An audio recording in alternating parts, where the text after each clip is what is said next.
जय जगन्नाथ सांग मैंने वेलकम करुच्ची मो यूट्यूब चैनल प्रश्नपत्र को।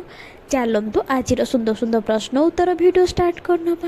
आज प्रश्न उत्तर बेसिक नॉलेज ऊपर बा जनरल नॉलेज बा साधारण ज्ञान।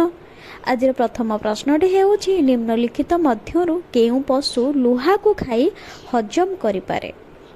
ऑप्शन ए बाघ, ऑप्शन बी भालू, ऑप्शन सी कुंभीर, ऑप्शन डी सिंह।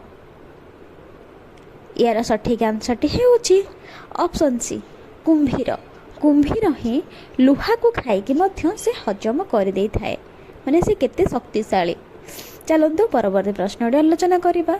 2 नंबर प्रश्नटी है पृथ्वीर सबुठारु छोट महादेशर नाम कौन। पृथ्वीर सबुठारु छोट महादेशर नाम कौन।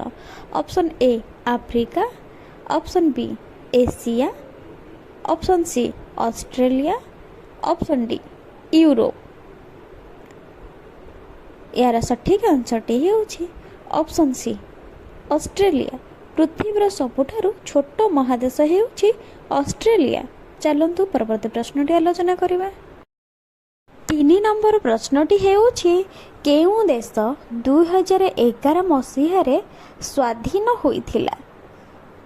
केउ देश 2011 मसीह स्वाधीन होइथिला।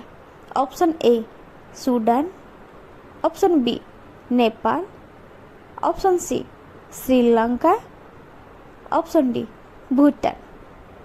आम देश तो स्वाधीन होता 1947 मसीहा अगस्ट 15 तारिख में, किंतु केउ देश 2011 मसीह स्वाधीन होता ना। यार सठिक आंसर है ऑप्शन ए स्वीडेन। स्वीडेन देश ही 2011 मसीह स्वाधीनता बा स्वाधीन होता। 4 नंबर प्रश्नटी है मानचित्र रे नदी गुड़ी को जो दर्शा जाइछि सेटा केउ रंग। मानचित्र जो नदी गुड़ी को दर्शा जाइछि केउ रंग को सेटा सूचित करा जाए। Option A Haldia, option B नील, ऑप्शन सी धला, ऑप्शन डी कला। यार सठिक उत्तरटी है ऑप्शन बी नील। मानचित्र रे नदी गुड़ी को नील रंग द्वारा सूचित करा जाए।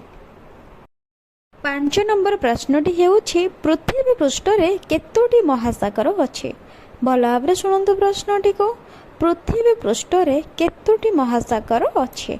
ऑप्शन ए 5टी, ऑप्शन बी 4टी, ऑप्शन सी 6टी, ऑप्शन डी 7टी।